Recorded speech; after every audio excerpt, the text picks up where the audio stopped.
no reason to be nervous. It happens all the time.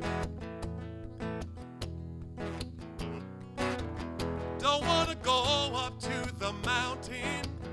No, no, don't need to go down the no-see. Gonna sit right here till we unravel mystery. Let's go out in the moonlight and walk for a while.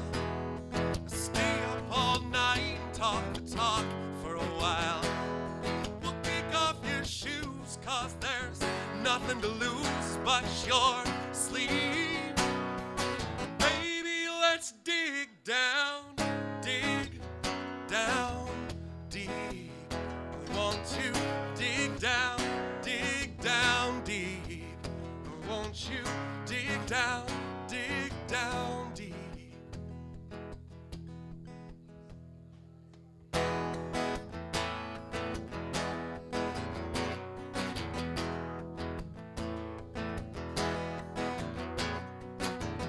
And I don't want to wait until tomorrow.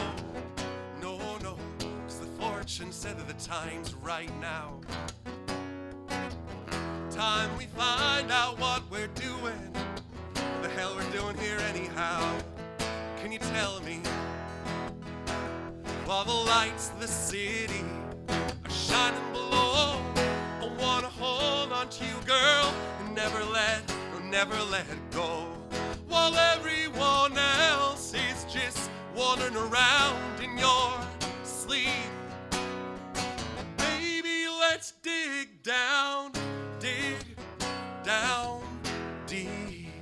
I want to dig down deep. I want you dig down deep. It's an open invitation. So baby, don't you cry. It's a lifelong celebration. I think we're right on time. It's a feeling in your heart. It's a lump in your throat. Oh, it's a strange and lovely ride. Wanna dig down deep inside. Gonna go below the surface. Gonna stay up all night if we gotta. Oh. Gonna dig down deep. Gonna dig down deep.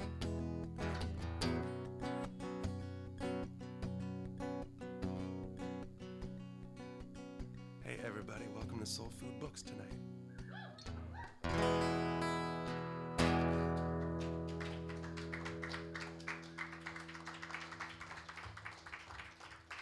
It's good to see you guys here. It got dark at like noon today, I want to say.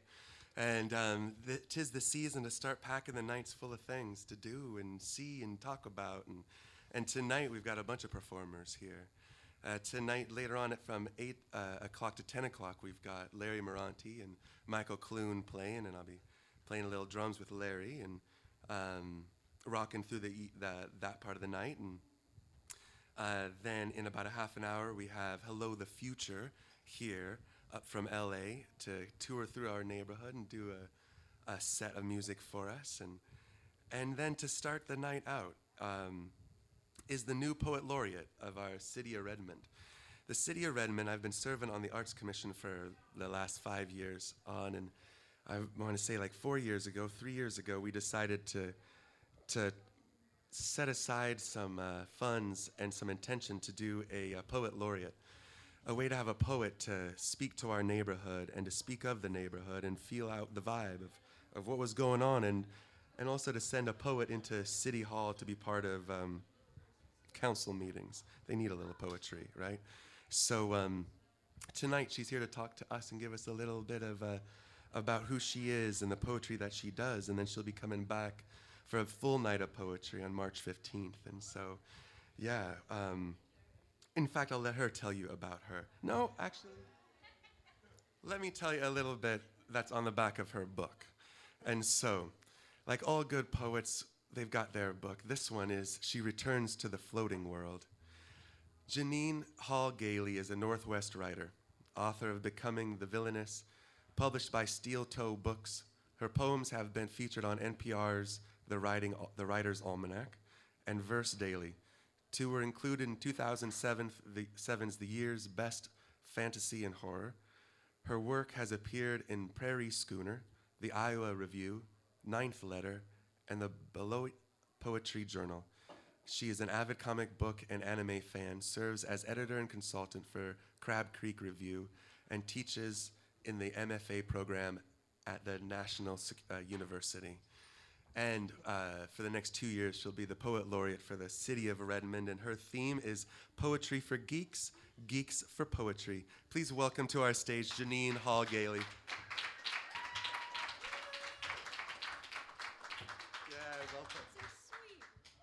Being here. Thank you. All right. Oh, I guess I better. What should I do? I'm extremely short. I apologize. I've got a booster thing right here that we can. No, we'll slow this. How's that? Is that better? Totally. All right. I hope that's not too short. All right. It's good. And the closer you are, the better. Super. All right. Hey, you guys. Thanks so much for being here tonight. Thanks to Clint and to Soul Food Books for hosting. Thanks to the city of Redmond, and thanks to Hello the Future for letting me open for their act. I told her. I said I don't open for rock bands all that often, so I'm very excited. And tonight, in honor of Hello the Future, and of course the upcoming Mayan apocalypse, it's all apocalypse-themed poetry. A few of them are from my 2 books, which I have up over there, Becoming the Villainess and She Returns to the Floating World, and some of them are new work that I've been working on. So I'll start with The End of the Future. The end of the future looks bleaker than we thought. The end is near, all those signs. The clouds outside my house curl like an evil magician's beard. The children's books are full of futuristic dystopia, clones, slaves, Hunger Games, post-nuclear mutants, zombies. It's not a safe era. They've been taught to fear everything. Salmonella in the peanut butter, allergens in the air, the creepy guy next door who, let's face it, probably is a pervert. They know better than to say yes to adults. So let's leave it to them to survive whatever rapture or apocalypse lies before them. Let us accumulate for them potato chips, underwear, stories written before paper, eyeglasses, and antibiotics, a narrative of how things used to be, an imagined world without war or time paradoxes or plagues, where they could camp out all night and watch fireflies, before the green glow came to represent something far more sinister. So, anyway, on that light note, this next one, I don't know whether you've noticed, but everything has become about zombies lately. Like everything on television, all the movies. So this is a zombie-based poem. I actually saw this on, I think it's on what I call Skinamax, or a Cinemax. It was a late-night movie called Zombie Stripper Clones. Stripper zombie clones, something like that. So this was written in honor of them. They are not regenerating. We are not zombies thrown into a pool of dubious origin and coming back beautiful but decaying, unsure of how to live, pretending to swim, eat yogurt like regular girls.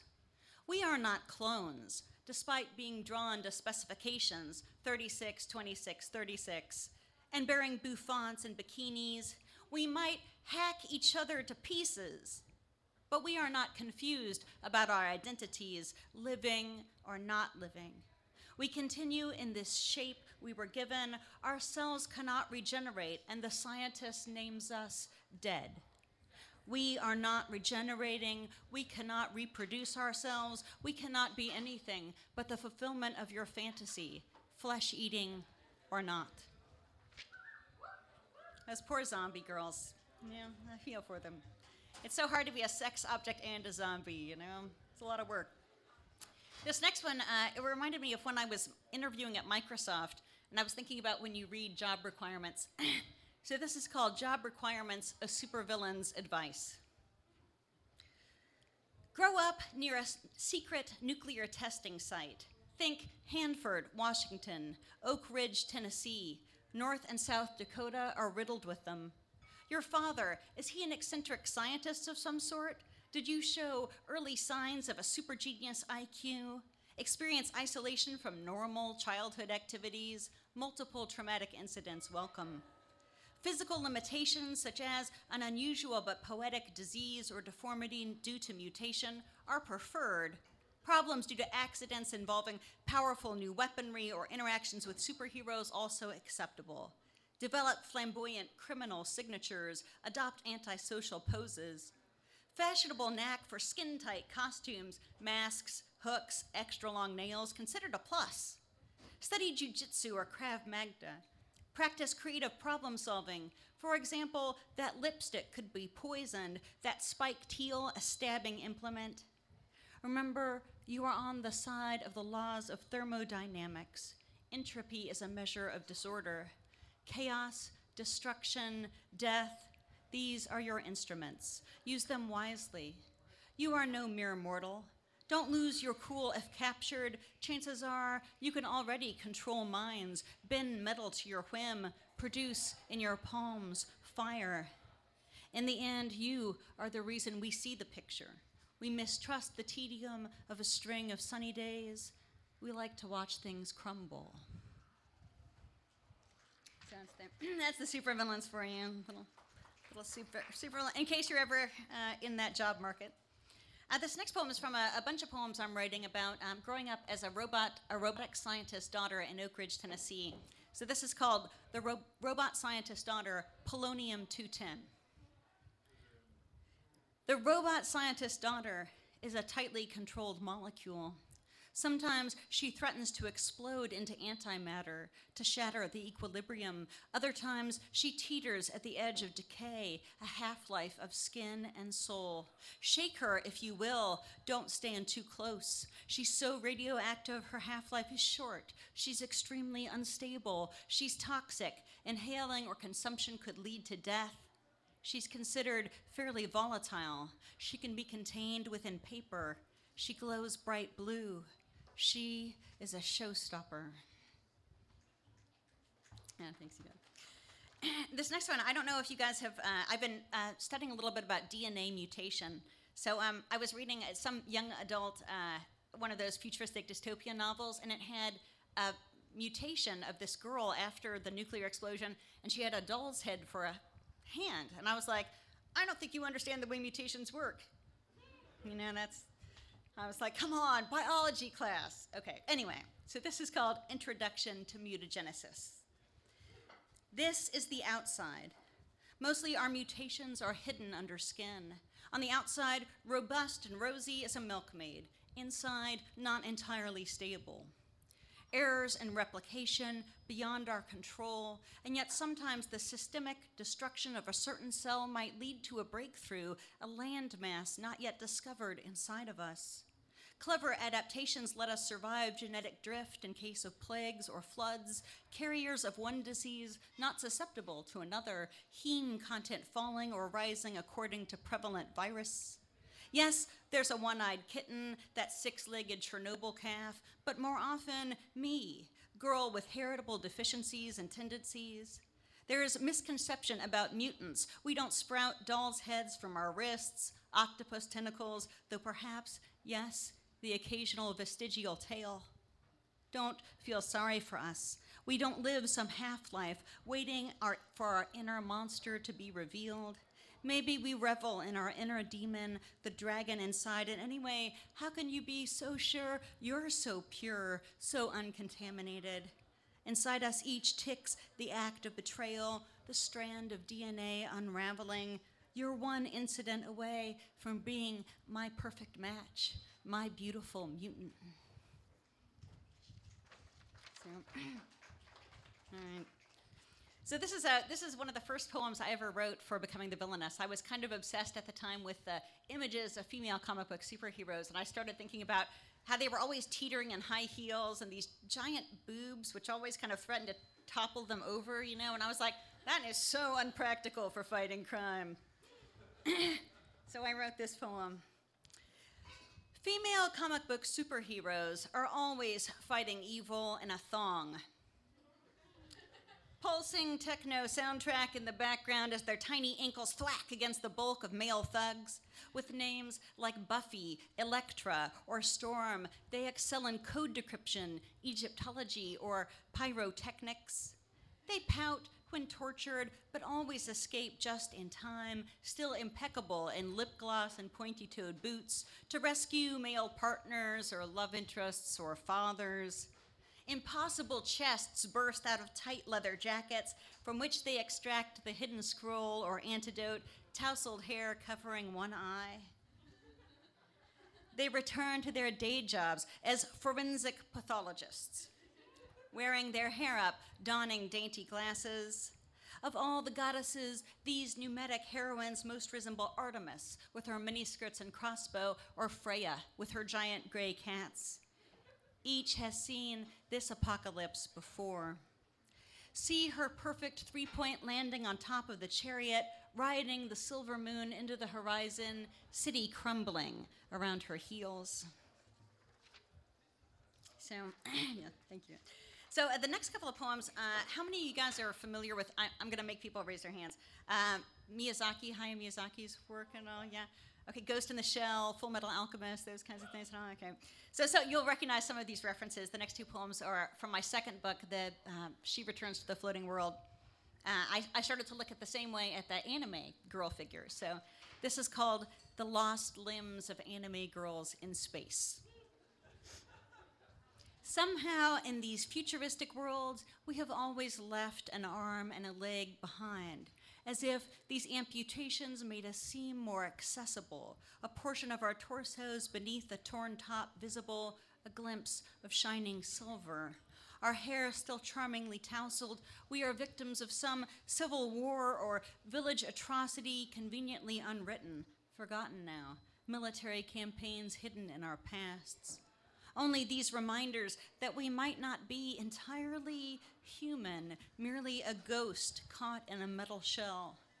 She'll give you an arm and a leg, they joke, while we wake in the night to scratch phantom skin, the joint between flesh and machine always aching, our souls affixed in some permanent alchemy to this heavy metal. So, yes, a couple of little inside anime references there. And this is from a show I used to watch called Fooly Cooly. They had a great character, the Firestarter character, Mamini, who I really loved. And I thought, so this is dedicated to her. There's always this anime girl who's sort of taking pictures, sort of disassociated from the main story. So this is called Anime Girl Delays Adulthood. She may or may not have burned down her school, but you know she likes to strike matches, throw them in a circle around her, pray to some unknown god of fire. Broken, you think. She must be in high school. Her skirt is so short, her hair still in pigtails, feeding stray cats and playing video games under a bridge. You watch her rinse out her socks. Barefoot in the water, her lips pursed, she peruses her surroundings, surreptitiously sneaking shots of the ruined warehouse in the background with a camera, an eerie glow on the horizon. You wish her the best. You hope she leaves and never comes back. You hope for a kiss, a sandwich, a burned thumb. You were never right for her. She was always on the lookout for an easy out, the last train to nowhere, the final frame. So just a couple more poems, and then I will introduce the main act of tonight. Two poems about Fukushima, and the last one from a new book that's coming out next spring called Unexplained Fevers, which is all fairy tale stuff. So that should be kind of fun. So this is called A Morning of Sunflowers for Fukushima. And this is all the quotes and everything are actually from a news story I read about how they're trying to get the cesium, which is a contaminated radioactive isotope, out of the soil there so it'll become livable again. A Morning of Sunflowers for Fukushima. 200,000 sunflowers drink the cesium from the grounds of the temple where they burn the names of the dead. This invisible snow, says the temple's monk, brings us a long winter. A village woman mourns the loss of her blueberries. In Chernobyl, they grew amaranthus, field mustard, sunflowers. But how to dispose of poisoned flowers in spring? We build lanterns, we plant seeds, we set things alight. So, yes. And then the last science poem, and then I'll read one more, and then we'll be done. Cesium burns blue. I grew up in Oak Ridge, Tennessee, where they did experiments with radioactive cesium pretty much in my backyard. I lived about 5 miles from Oak Ridge National Labs, and cesium is also one of the main contaminants at Fukushima. So this is a little bit about it. Cesium burns with a blue light, explodes on contact with water, and has a highly radioactive isotope used in experiments at Oak Ridge. It can cause mental instability or other problems if absorbed through the skin or ingested. Children ingesting produce grown in contaminated soil might inhibit mental as well as physical symptoms later in life. Cesium burns blue. Copper burns green, sodium yellow, strontium red.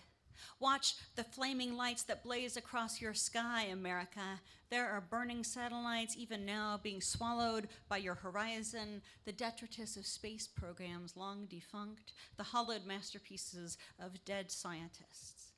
Someone is lying on a grassy hill, counting shooting stars, wondering what happens when they hit the ground. In my backyard, they lit cesium to measure the glow.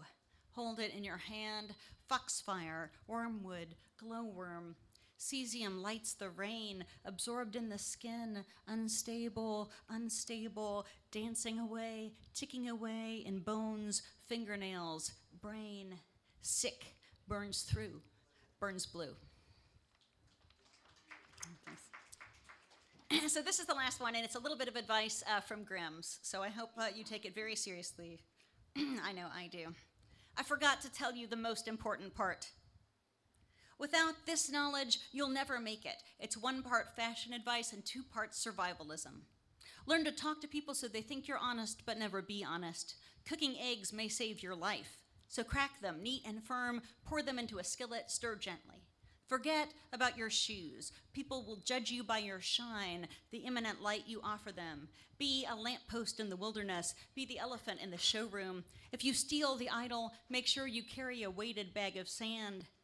No surprises, we've lied about having it all. It's either the piano or the pit viper. Cinderella's shoe came off at midnight because it hurt, and Red Riding Hood's real story involved cannibalism and a striptease. Don't wear red lipstick. Don't you kiss your mother with that mouth. Long bangs hide a multitude of sins. Ask your grandmother about the herbs she used to swallow while pregnant. The butterflies here didn't start off black. They were white as onion skin, and the forest more ominous before the smokestacks. Well, here's your little basket and red coat, sweetheart, sweetmeat, smile like you mean it, shake what you've got while you've got it, go out into the world and knock them dead.